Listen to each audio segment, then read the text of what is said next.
going on, good people? Just checking in with you today, and I wanted to share something with y'all.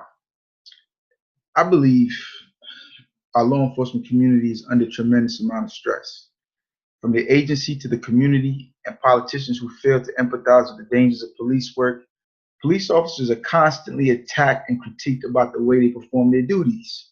Did you know in North Carolina, officers are trained according to a minimum standard, yet they are expected to perform at a higher standard while executing their duties? That doesn't make sense. With the stress and the trauma associated with law enforcement work, why aren't these training curriculums incorporating more mental health, self-help resources to arm officers with the tools that will keep them in the best mental shape possible when dealing with the public or the stresses of the job? Don't we want officers who can remain mentally sharp instead of debilitated by the psychological dangers of burnout? Do you know how many officers are involved with domestic violence or have experienced divorce during their careers? Do you know how many officers commit suicide on a yearly basis? How about those officers suffering silently with unhealthy addictions of all kinds to mask their emotional pain? We're talking about drugs, alcohol, heck, food, workout. Addictions can come in many forms. This isn't just law enforcement, though. The reality is that many people who wear uniforms, from the military to firefighters and EMS, they deal with these issues and these challenges.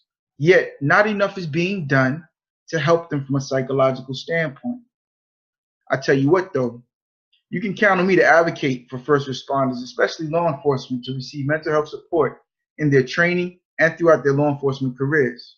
I mean, it just makes sense to incorporate mental wellness, mental health, whatever you want to coin it as long as officers are addressing the psychological damages that can occur over time as it relates to PTSD, stress, depression, and all the other types of psychological disorders that can manifest over time from the kind of stuff that officers encounter, whether it's the daily rigors of dealing with ungrateful citizens or citizens who always give the officers their ass to kiss, or dealing with that traumatic shooting event, or seeing a dead body, or something along those lines. These things have psychological impact. They cause, rather, a psychological impact to the brain. Yet officers are not getting the type of assistance they need to remedy these things. It only makes sense to be proactive instead of reactive with this initiative. Just because officers are not sharing that they have issues doesn't mean it doesn't exist. The people who make these laws or put things into legislation as it relates to how law enforcement officers are trained need to understand that. Quite frankly, politicians on all levels are disconnected. Unless they have a law enforcement background, they are very disconnected with the way the job is performed and what kind of dangers exist in the job. There's a lack of empathy on the officer side for the dangers, the unknown dangers they encounter on a daily basis. And so it's sometimes when you hear politicians critiquing officers, it's really not fair to that officer, or any officer for that matter, for them to make those kind of armchair quarterback judgments.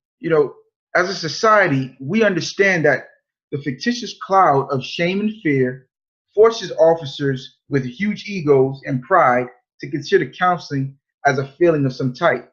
Counseling becomes the hurt instead of the help when it's designed to be the help. It's almost like we're living according to an illusion.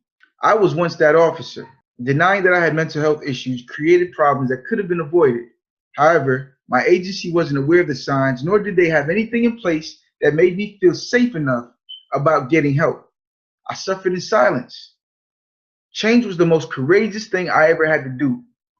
I invite you to become courageous enough to Ray Lewis the shit out of any mental health issues you may be experiencing at this time. And when I say Ray Lewis the shit out of something, I'm talking about tackle it. Tackle the mess out of your mental health issues if you're experiencing them at this time. The first step is acceptance. And then you got to be willing to make the change. Even if you don't think you're facing any challenges, I encourage you to learn more about what these various personality disorders look like, and also symptoms associated with PTSD and other things like acute stress disorders and general anxiety up to depression. Familiarize yourself with these things, because you may be going through some stuff that you don't know how to label. Learn about burnout. Learn about mental fog. There are a ton of resources out there on the internet that you can take advantage of if you don't feel safe talking to a clinician. As a former law enforcement officer, I understand the fear of disclosing how these challenges that seem inconsistent with the perception of the uniform can keep you stuck or held hostage to the illness or to the sickness. I invite you, though, to be proactive about your mental wellness before it's too late. Don't be like me and experience lawsuits and indictments for using excessive force before you realize maybe I should see someone about my mental health. In the end, counseling is not a hurt, it's a help. Find a counselor. Peace.